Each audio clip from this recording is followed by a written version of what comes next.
in the year 4000, ignorance was cured. The neural link connected every sentient mind in the galaxy to the hive. You didn't need to learn physics. You simply downloaded the understanding of a universe in a microsecond.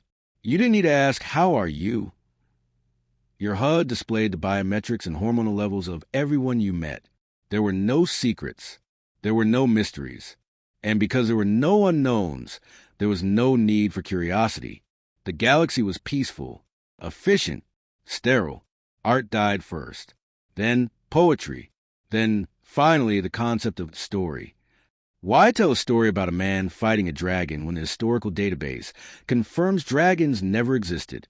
It was inefficient data. It was a lie. But on the edge of the sprawling megacity of Neoterra, in a forgotten sector made of brick and mortar, one building remained disconnected from a hive. It smelled of vanilla, glue, and decaying paper. It was a last library. And inside sat Elias, the last man who remembered how to lie. Today on Apex Sci-Fi, we explore a world where fiction is a contraband drug, and imagination is a forgotten superpower. If you believe that books have souls, press that like button gently. Subscribe to keep the story alive. Once upon a time, let's begin. Chapter 1, The Inefficiency of Paper. The bell above the door chimed. A sound from another era. Elias looked up from his desk. He adjusted his spectacles, glass lenses, not bionic implants. Standing in the doorway was a Krell. The Krell were the architects of the hive. Tall, porcelain white, faceless, and coldly beautiful. They didn't walk, they glided. "Greetings," the Krell said. Its voice wasn't spoken. It was projected directly into the air. "I am Unit 7 Alpha. My sensors detected a large concentration of organic cellulose decomposition in this sector. I am investigating the inefficiency." Elias smiled, closing his copy of the Odyssey. "It's not inefficiency, 7 Alpha. It's a library. These are books." The Krell glided forward. It scanned a shelf. Books. The alien processed. Obsolete data storage. Low density. Flammable. Why do you retain them when the cloud exists? Elias stood up, his joints popping. Because the cloud contains facts. These shelves? They contain truth. There is a difference. The alien tilted its head. A mimicry of human behavior had downloaded. That statement is a paradox. Fact is truth. Truth is fact. "No," Elias said. He pulled a book from the shelf. The Lord of the Rings. "This book says there's a ring of power that turns you invisible. Is that a fact?" "Negative," the Krell replied instantly. "Metallurgy does not support such properties. Invisibility requires light-bending metamaterials." "Exactly," Elias said. "Factually, it's a lie. But the truth inside it? The truth about greed, about friendship, about the weight of carrying a burden? That is realer than your data." The Krell paused. Its blue halo flickered. "I do not understand. You record events that did not happen to explain emotions that serve no functional purpose." "Sit down," Elias commanded gently. "Let me show you." Chapter 2, The Glitch of Imagination. The Krell sat. It looked uncomfortable, hovering slightly above the vintage leather chair. "I will process this data," the Krell stated. "Proceed." Elias opened the book. He didn't choose hard sci-fi. He chose a fairy tale. "Once upon a time," Elias began, his voice gravelly and warm, "in a kingdom far away, there lived a girl who slept for 100 years. As Elias read, he watched the alien. At first, the Krell's halo remained steady, analyzing blue. It was fact-checking. Kingdom, define.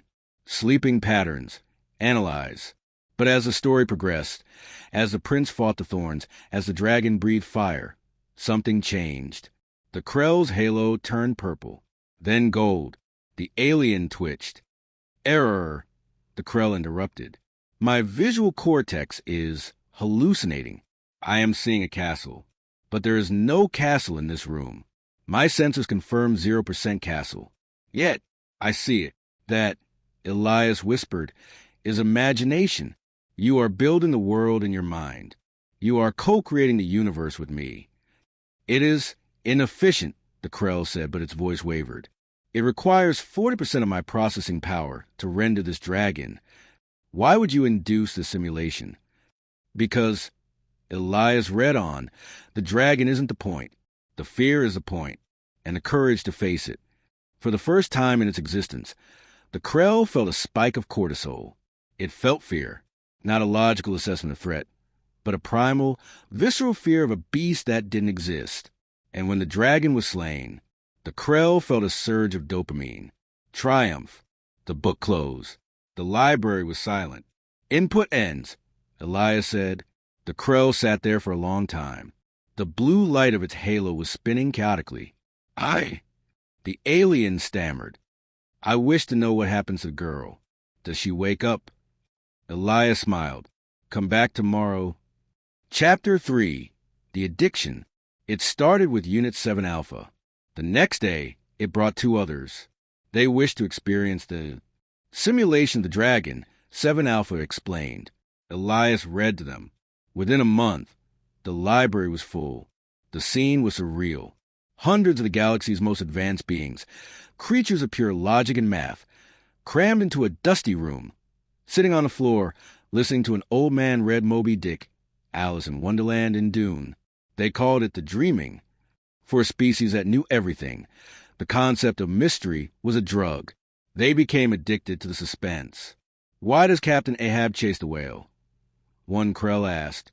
The whale is just a biological entity. The pursuit is statistically irrational. Its obsession, Elias explained. It's hate. Hate. The aliens murmured, processing the new emotion like a software update.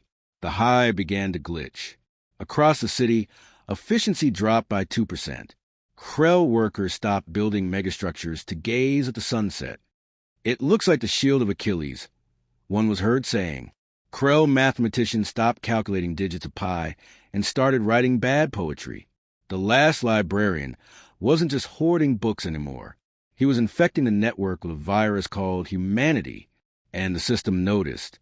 Chapter 4. The Censorship. The High Council arrived on a rainy Tuesday. 3 elder Krell, their casings black as obsidian, floated through the library doors. The air around them crackled with red energy, deletion code. The audience of friendly Krell scattered, terrified. Elias didn't move. He stood holding a copy of Fahrenheit 451. Elias Thorne, the High Elder, boomed. You are accused of spreading a cognitive virus. You are introducing fiction into the collective consciousness. It is causing instability, logic errors, emotions. I'm introducing life, Elias retorted. You people are just calculators. I'm teaching you how to be souls. It ends now, the elder declared. We will purge this database. We will incinerate the cellulose, and we will reset the infected units. The red energy flared. The shells began to vibrate. Books started to smolder. Wait. It was Unit 7 Alpha. It stepped between the elders and the old man. Unit 7, the elder commanded, move. This data is false. It is a lie. Yes, 7 Alpha said. It is a lie, but it is beautiful. The elder paused. Beauty is irrelevant. Only data matters. No, 7 Alpha said, raising a hand. A hologram projected from its mind. It wasn't math. It was projection of Don Quixote charging a windmill. Data tells us how to survive, 7 Alpha said, quoting Elias. Stories tell us why we survive. The other Krell in the room stood up, hundreds of them. They linked their halos. They didn't attack with weapons. They attacked with a story. They projected the narrative of the boy who cried wolf, the ugly duckling, Romeo and Juliet, directly into minds of the elders. They flooded the High Council with raw, unfiltered human emotion. The elders screamed, a digital screech of overwhelmed processors. They experienced love, loss, grief, and joy in a singular nanosecond. The red energy dissipated. The elders felt the floor, their black casings turning gray.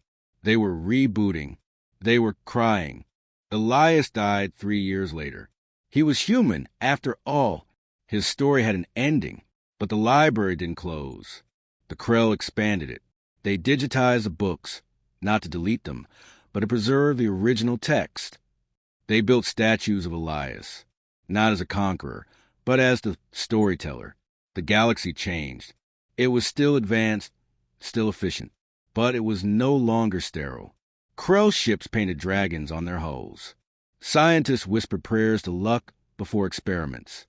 The hive mind was disconnected, replaced by a web of individual dreamers. They realized that the universe is made of atoms. Yes, but it is held together by stories. We're the only species that can lie, and in doing so, we tell the greatest truths. This has been Apex Sci-Fi. If you are listening to this, you are part of the story. Hit that like button.